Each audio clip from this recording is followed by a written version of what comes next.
Canvas. Follow my clicks. Okay, everyone see me? We're going to go to current unit. Click on that. And then let's look at our calendar, talk about what we're doing today. We are going to take a check for understanding. I know it's been a weekend.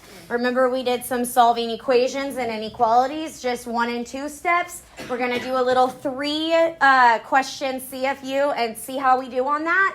And then we're going to get into some more advanced solving. We're kind of building up each day, continuing to solve equations and inequalities. Remember, you've got your first test coming up next week, okay? So all the learning is going to be the rest of the week, and then next week is review day and test day. But we are going to do this little checkpoint just to see where we are. It's not a weighted grade, but it is going to go in the grade book. There's 3 questions, so you can get 3 right, you can get 2 right, you can get 1 right, or you can get none. Hopefully we're all getting 2 and 3 right, okay?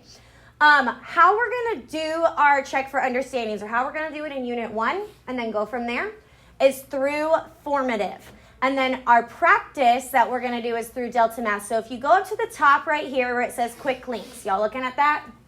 Okay, there's 2 things I'm going to have y'all sign up for. Let's do Delta Math first. You are in 1A. So I want you to click 1A Delta Math code. That should take you to a link, and it's going to put you in my class. Wait until the register with Google button opens and click that. That's the fastest way to do it. Choose your school account. Complete the registration. This is kind of how the past 2 days we've kind of done our practice on paper, and I went around and checked your paper and everything. And sometimes we'll do that depending on the topic, but more often than not, we're going to have our practice on Delta Math. So if you look at this required practice here, everyone's screen look like mine? If you click down, you're going to see your different sections here. So what we do is we give you 1 assignment for the whole unit. So that means you have to get all those problems done like during the unit. You don't have to do all these problems today. Today's focus is just going to be on section 1.3. So it's going to like build. Each day you'll do a little bit more, and your percentage is going to grow and grow and grow. And by the end of the unit, you should be at 100%. And that's how I can go in and check. So I don't have to take class time doing that. So today, when we finish our notes, we're going to go back to Delta Math. I would maybe bookmark this. Y'all know how to bookmark something? I would bookmark this because you're going to use it almost every day, okay? But what's nice about it is, if y'all will look up here, let me show you. You're going to get to your question types. Today you can see, this is no longer on your class, what?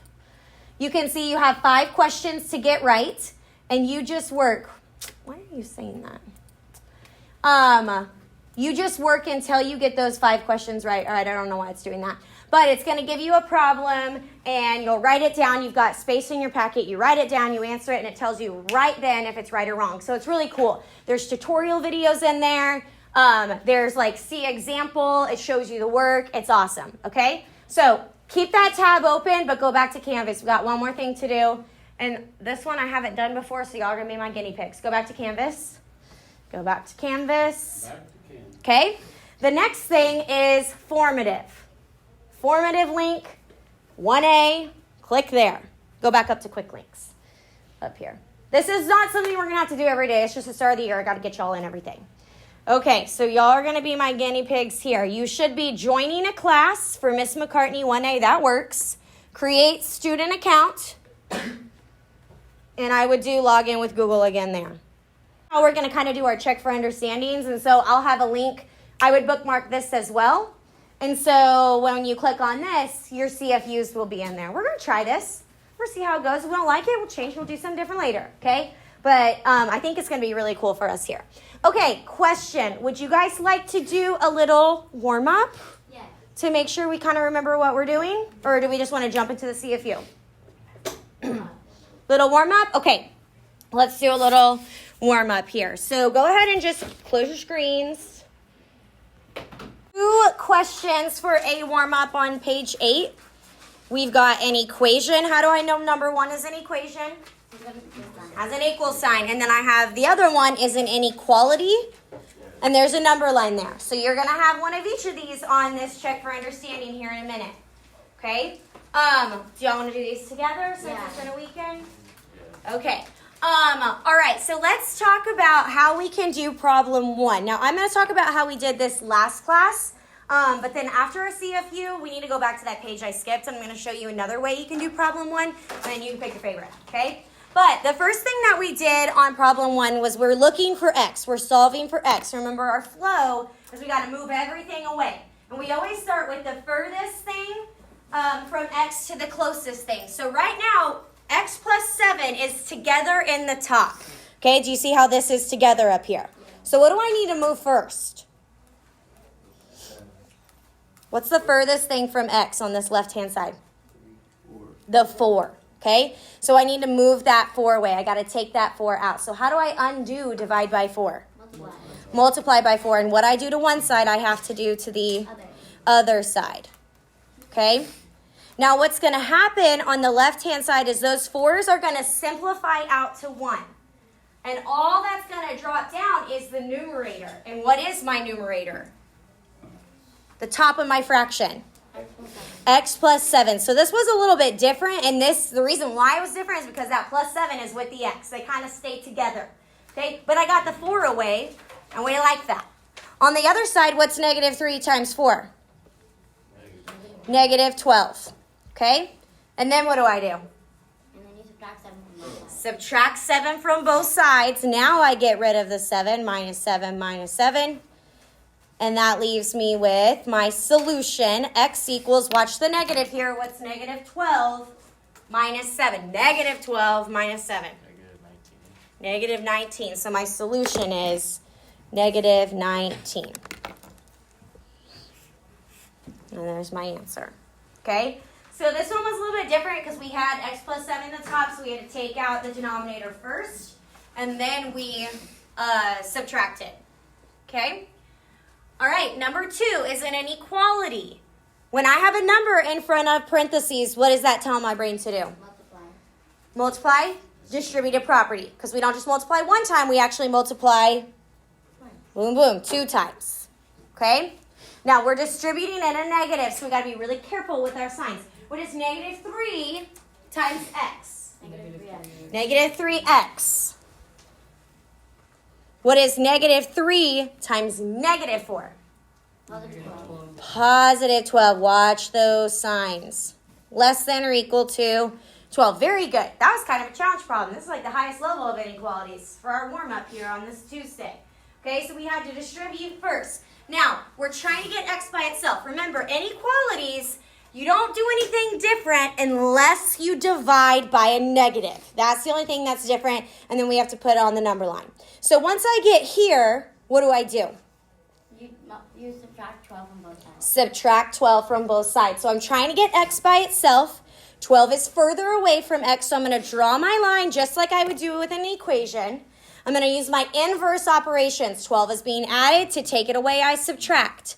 What I do to one side, I have to do to both. Practice showing your work like I am.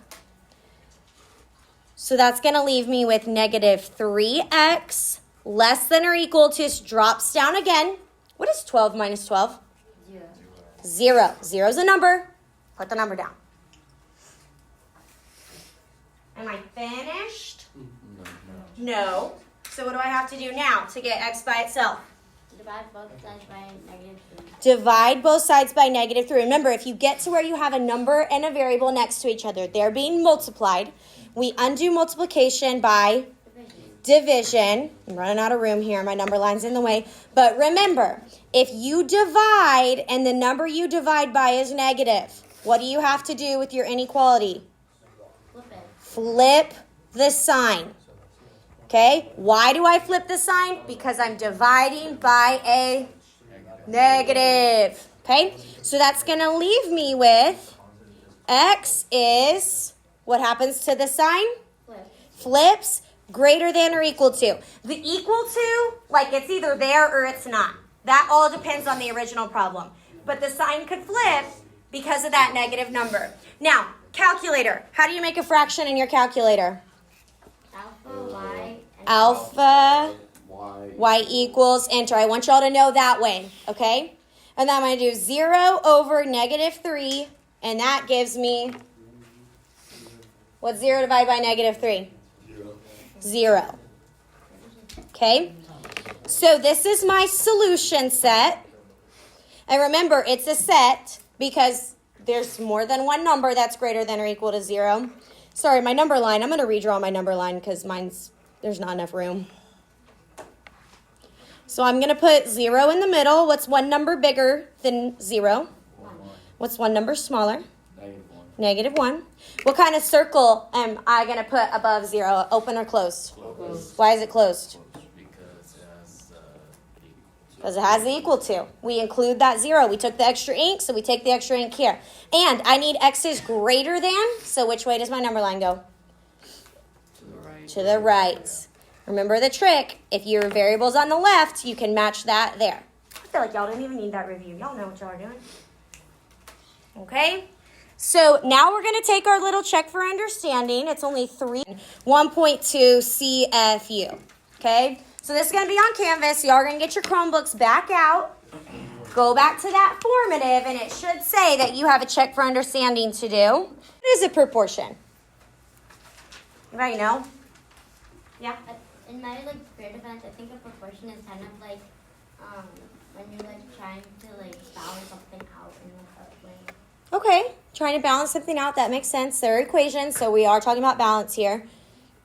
But what do you guys notice about these proportions off the 4 of them right here? What do we have? They all have an equal sign. What's equal to what? X. Are they whole numbers? Is 10 over 8 a whole number, or is it a fraction? It's a fraction. Is x over 10 a whole number or a fraction? Fraction. So proportions are when you have fractions equal to fractions. So let's write that down. A fraction, it's one fraction equals another fraction. Okay? And here's what's nice about proportions. And that's important. It's only one. 1 equal to 1.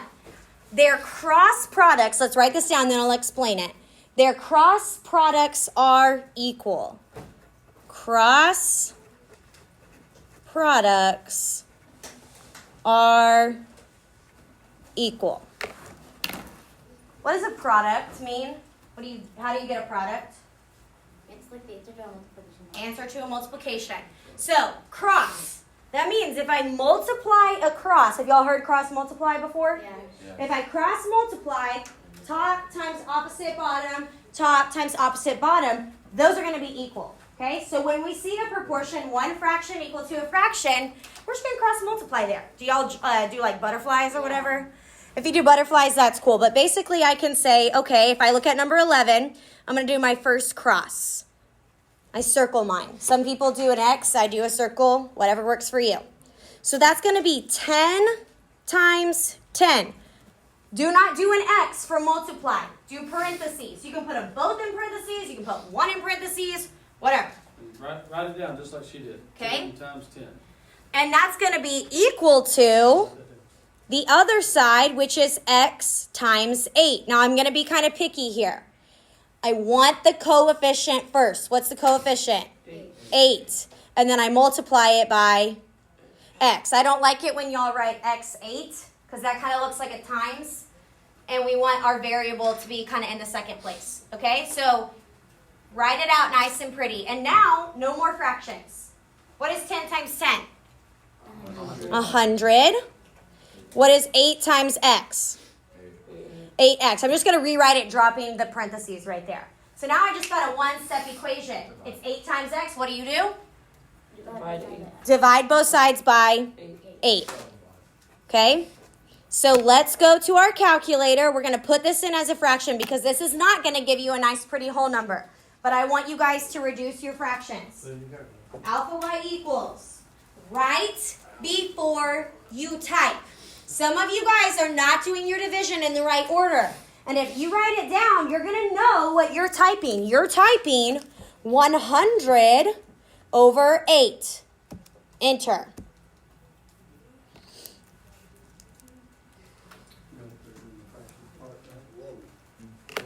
Alpha. 25 over 2. I prefer fractions personally. I want y'all to be comfortable if you get a fractional answer. That does not necessarily mean that it's wrong. Did you type that in there? You know how to do it? Type 25 or 100 over 8. If I wanted a decimal, do y'all know how to convert to a decimal? You just divide. 25 divided by 2. So I rather do fractions, but I'm not going to count it wrong if you do a decimal. But you can go ahead and box your solution as 25 over 2. Let's talk about 13, and I'm going to have you guys try the other ones. Is this right now, the way it's written, a fraction equal to a fraction? No. Okay, this was kind of like the one that you just did on a CFU. This is kind of like the one that we did on the warm-up. But I'm going to show you another way you can think about it, and then I'm going to let you choose your favorite, okay? Because you are going to see a problem like this. How do I turn something into a fraction?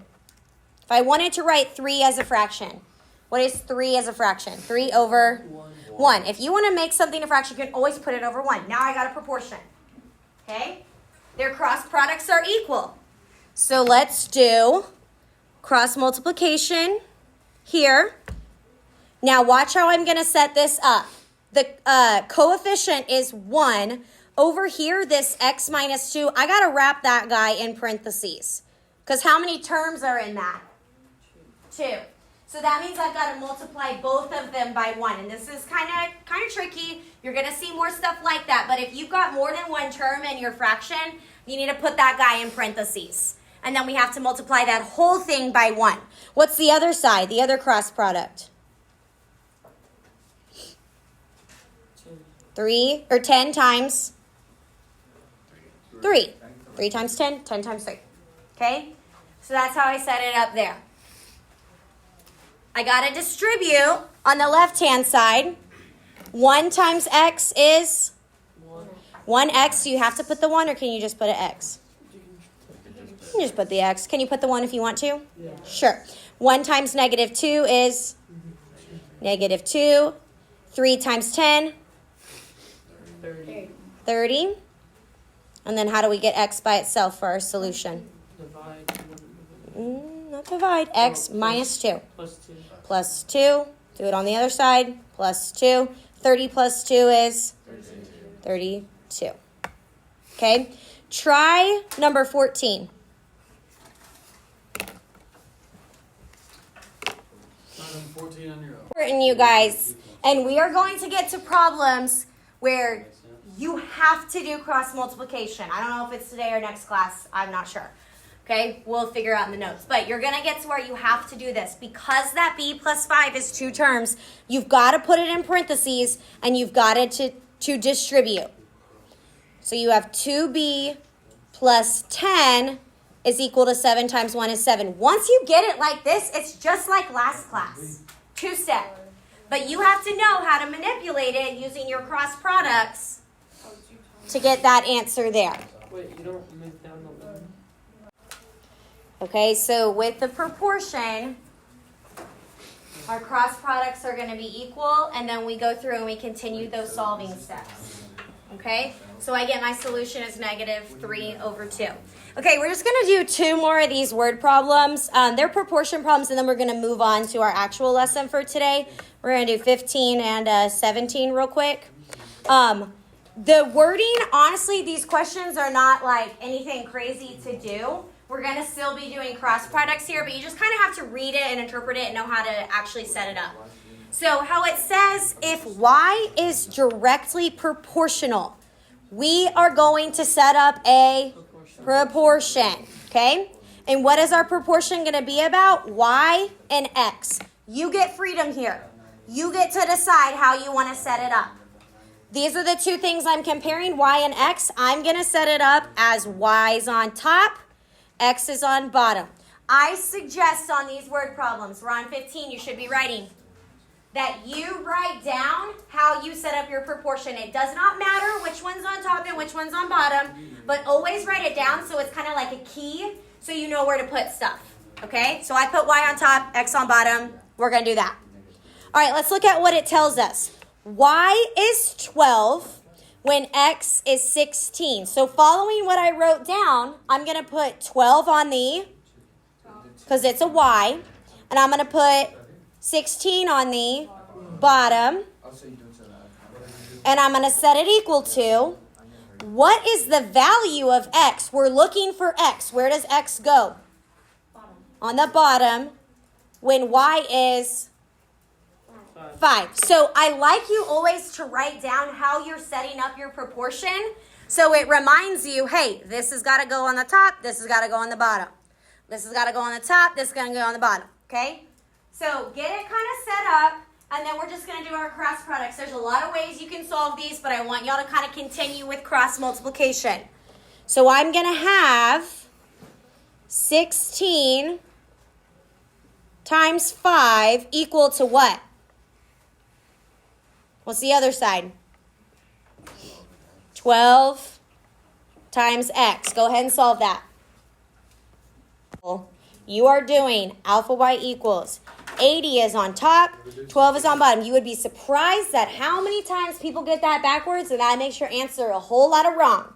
So if you write it down, I promise you, you're more likely to get it typed correctly and get the right answer. Oops, I put 80 over 1. I meant to put 80 over 12. My bad. 80 over 12. That reduces to 20 over 3. And let's just leave it like that. Okay, I don't like over 3s because they have a bunch of repeating decimals, and that's yucky. Okay, so that would be my solution right there. So it was a word problem. We had to set it up. Not bad. And then we find an answer. Let's do 17, then we're going to move. 17 is actual story with it. Okay, let's look at what we're talking about. The amount of money earned on a job is directly proportional. What are we going to set up? A proportion to the number of hours. Okay, so we're talking about money and we're talking about hours. Let's write a little key for us. We're going to put money on the top.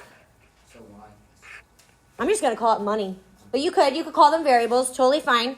I'm going to put hours on the bottom. Write this. I'm telling you, this is going to save you on these. Okay, so what do we know? If $360, is that a money or is that an hours? It's money. There's a dollar sign on it. So that's going to go in the top. For how long? How many hours? 30. 8. You got to kind of find the pair that goes together. And we're going to set that equal to how much money would be earned for 30 hours of work. Where does 30 go? 30 hours. Where does 30 go? On the bottom. And then we're looking for money. We can call it X because that's what we're solving for. Cross multiply. Tell me how much money you make. I want you to do it with cross multiplication. You'll know why in a few days. Didn't quite get to the proportion, so I did want to kind of go back to that. I don't, the solving part of that is not too bad, I'd say, but we just want to make sure that we do practice with the setup on that, okay? So we're continuing our solving. We're going to flip forward to page 8. We don't have that many problems to do today, which is nice, but you do have some Delta Math homework. I believe I'm asking you to get 5 problems done today. So I may not work every single problem on the notes so that way you guys can have some time in class to work on your actual homework for today. Are we going to be upset by that if I don't work every single problem on here? Are we going to be upset by that? No. Okay, I figured we wouldn't, but we'll at least kind of talk about what to do with those here. Okay, so what makes these equations different today, each day we're going to kind of add more steps when it gets to solving. We're still doing equations and inequalities. All the stuff we did last class in the simplifying is still fair game. We're just building, making the problems more advanced, advanced, and advanced. Today's focus is what do we do when we have variables on both sides? So that means when we look at our equations, we're going to have x's or y's or whatever the variable is, we're going to have more than one. And so that's going to be our new step is, all right, what do we do with that? Because we want to find one of those.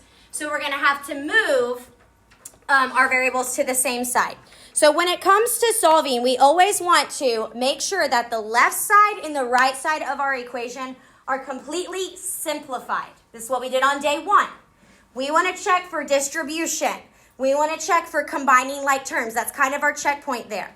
After that, we're going to move stuff from side to side. So let's look at number 3. I'm going to go ahead and draw a line down here so I can separate my sides. Are you with me? Left side, x plus 5. What's in front of that x? So in front of that x, what's the coefficient? 1. A 1. You can write it in if you want to. You don't have to. Is there any distribution on the left-hand side? No. Is there any like terms that we need to combine on the left-hand side? Yes. Left-hand side? No. No, we're good. Okay, what about the right-hand side? Any distribution we need to do? No. Any like terms we need to do? Nope. No. But we have two x's. We have a 1x and we have a negative 5x, and they are not on the same side. How do I know? What's in the middle of those two x's? My equal sign. So here's the new part. When you've got two of them, we need to get those on the same side. Okay? It does not matter what side. What looks easier? Which one do you want to move? Do you want to move the 1 or you want to move the negative 5? Negative 5. Let's move the negative 5. How do we move a negative 5x? It's the opposite of negative 5. Plus 5. Now here's the thing. We're moving x with it. So we put a 5x with it. Are you with me, sir? I know. We're tired. It's fine. So I'm going to add 5x to both sides. This is a new thing. After you clean everything up, you got to move your x's to one side. We're going to move the constants to the other. What is 1x plus 5x? 6x plus 5 is equal to, that's gone, and we're left with 5. Have y'all ever done this before? No. You've never moved the variables? I have. We have.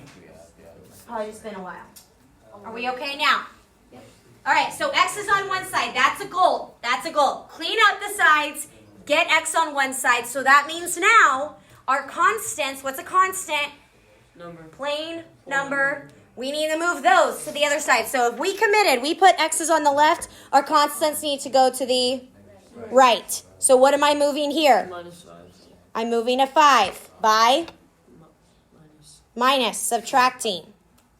And that's going to take that away. This is a problem just like we did last class, so we should be good here. Okay? That'll leave me with 6x equals 5 minus 5 is 0. 0. 0 is a number. How do we get x by itself? Divide. Divide by. 6. And what is 0 divided by anything? 0. So our solution is X equals 0. x equals 0. Okay? You guys, if you're just cruising by, writing down the answers, writing down no work, do not recommend. Do not recommend. You need to be writing your work like I do. When I grade, I am not going to give you any partial credit if I have no idea what you're doing. Show your steps. Okay? Let's look at 4. Draw your line. All right. Step 1 is to simplify each side. And when I say simplify, we're talking about distributing or like terms. 6x minus 20, fully simplified. Negative 4x, fully simplified, so we don't have a step 1. We don't have to do that. Step 2 is we need to move our variables. So we need to put our variables on one side. What's going to be the smarter move here? To the left. Moving it to the left. If we move this to the left, we still got this hanging out. So what's going to be easier? Move it to the right. Very good. Okay? You've got options, but I always try to work smarter, not harder. So if we move the 6x, how do we move it? Okay. How do we move the 6x? If it's positive. Make it negative. Now, we're moving the x with it. We're moving the x with it. So we write minus 6x on both sides. -10. Negative 10 what? X. Negative 10x. So now we have negative 20 is equal to negative 10x. And this is a one-stepper. What are you going to do to get x by itself? Divide it. Both sides by 10. what kind? Negative. Very good. Okay, so do you see how we're like kind of getting to where, hey, we did this last class, but it took us like a different step to get there. So we're building. We're adding a little bit more each day. But you're going to continue to see those last couple steps in solving every single day. So more and more and more, and we should get real good at it. What is negative 20 divided by negative 10? What's our solution? X equals -2. Negative divided by negative is a? Positive. Positive. Super close.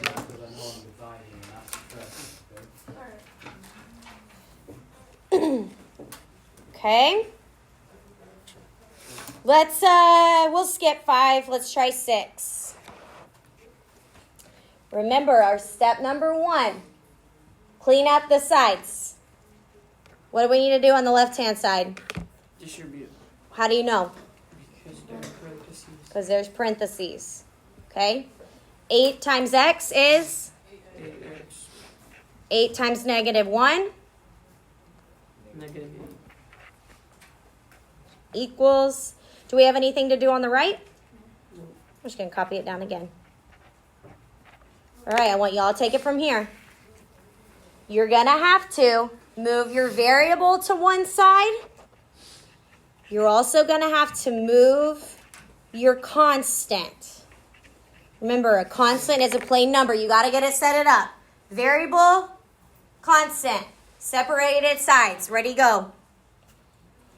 X. There are 2 of them. They are on opposite sides.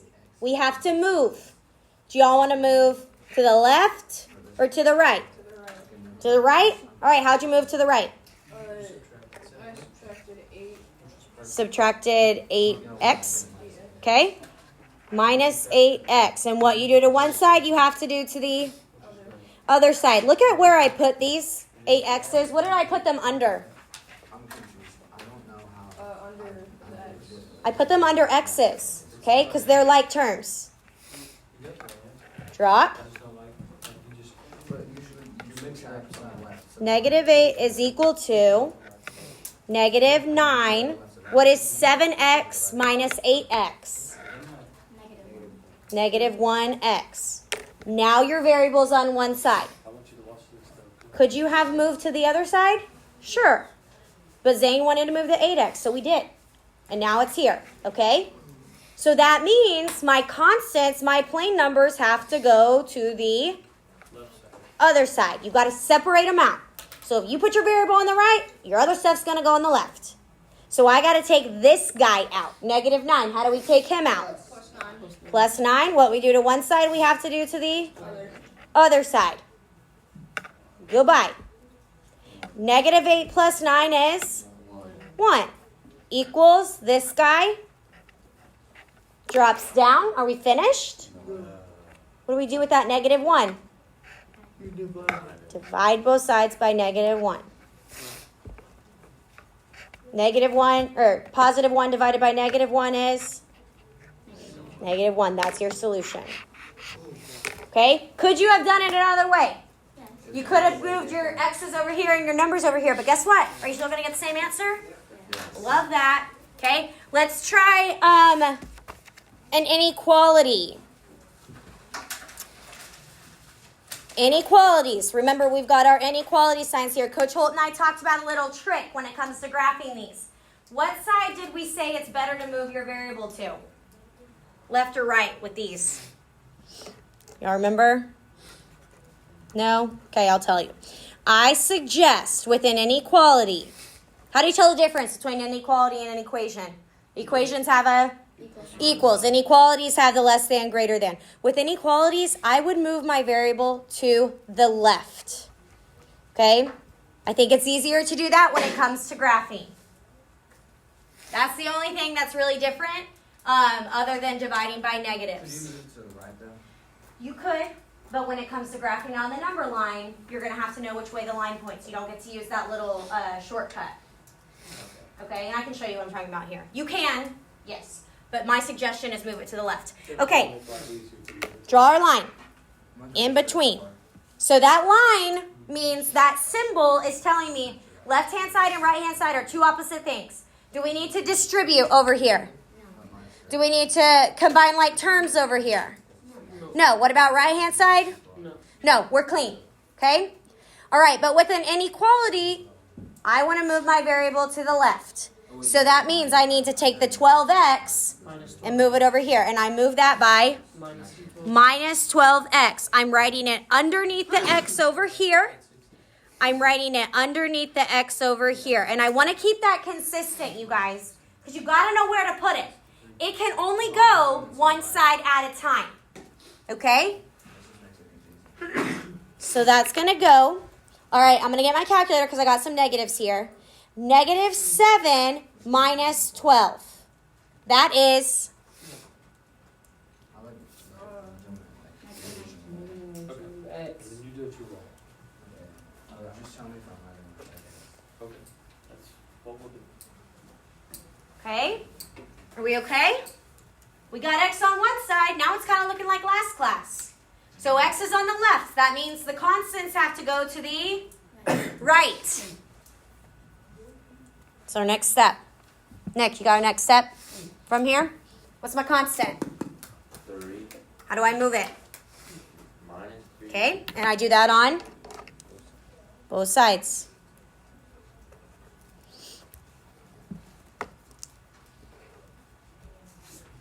So this is going to give me negative 19x greater than, what's negative 16 minus 3? Negative 19. Negative 19. And then you simplify, or not? We have to move the negative 19. That's multiplying by x. How do we move?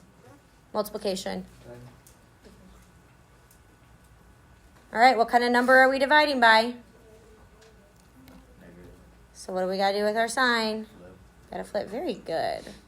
Got to flip our sign. So we're going to get x is, this greater than is going to flip to a less than. Negative 19 divided by negative 19 is positive 1.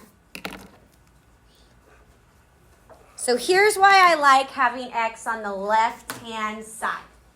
When you get to your number line, if x is on the left, this symbol is going to tell you which way to draw your arrow. That only works if x is on the left. So that's why I suggest, okay? It's not doesn't mean you can't get it right, but I suggest to get your variable on the left-hand side so that way you can do your little number line thing.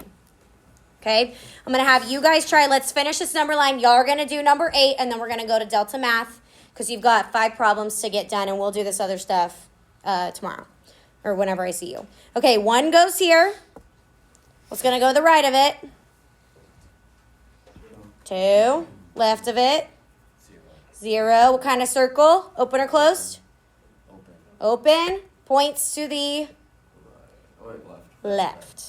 Okay, again, you can use your little, drawing that number line is going to be a part of your answer. On your test, you're going to have to do that. Try number 8, and then you're going to open up your Chromebook and go to Delta Math. There is space for you to work on your Delta Math problems on the next page. Okay? I want you to try number 8, though, before you go to Delta Math. Okay? Should be, okay. We will finish these special solutions next time. I don't believe they're going to come up on Delta Math.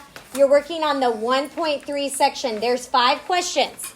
You only have to get 5 right. However, you'll get more problems even if you miss them. You get 2 attempts on each problem, which is nice. So if you miss it one time, ask for help and see if we can figure out how to do it. It's going to give you a mixture of stuff. Some inequalities, some equations. You got to get 5 problems right, and this is your homework.